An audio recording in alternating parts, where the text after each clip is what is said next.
Yes. So I'm going to explain Forex trading in a very simple way. So what is Forex trading? I'll start from the beginning so that it's more understandable. So long time ago, we used to have barter trading or barter trade, where you have berries, I have roots. Then we exchange berries for roots. But then that time, that time, berries had the value and roots had the value. So they knew how many berries pay how many roots. Another example, a cow for gold. They also knew how many cows for how many kgs or ounces of gold, whatever they were using that time to measure gold.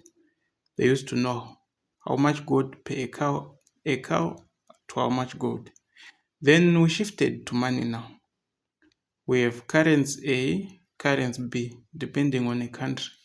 So we have people who have a certain currency that they want to change into another currency. So you have to know the value of this currency for you to be able to change it to this currency. But then things got complicated where we go to discover currencies fluctuate depending on the economy, right?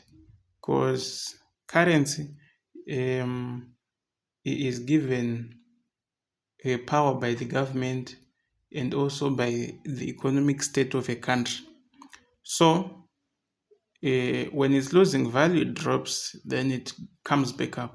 So these people now were exchanging money are supposed to be aware of the rates, daily, hourly, and minute rates of these currencies, right? If you want to exchange currency A for currency B and you are not aware of the rate and you just do it, you are likely to be cheated or to make a loss, right? So you have to know the rate for you to change from A to B. So this now includes banks. Banks can do that. You can go and change your currency. Also, some individuals, depending on country and government, right? So, but how are they going to benefit? They are changing currencies for you, and you find out that sometimes, for example, if it's a personal business, how is it going to benefit? So they put commission in it, right? He gives you this currency and converts it to this, but you give him a small amount because I mean it's his living, is they exchanging. So banks, uh, they get commission, right? Some might say, okay, let me bring in now.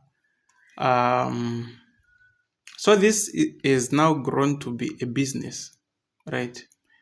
But then they had to say, no, we can't allow everyone to just do it. Some people will cheat people. Some will not have much equity for it.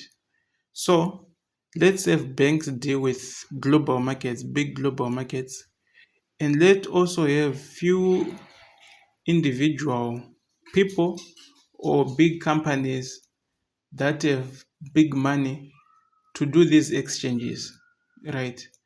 And for them to be able to do this, they have to go through some validatory boards, which will show that they are they are eligible to do such, right? So we now have a situation where this business of global trade of currencies now being done with people with big money.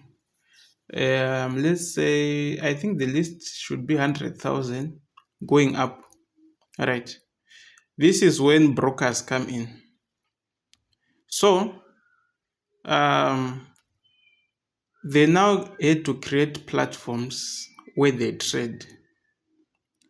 But then they then went on to say, why can't we not include also people, these people, this is you, who wants to trade, but they don't have money, they have small money, but they also want to join global market.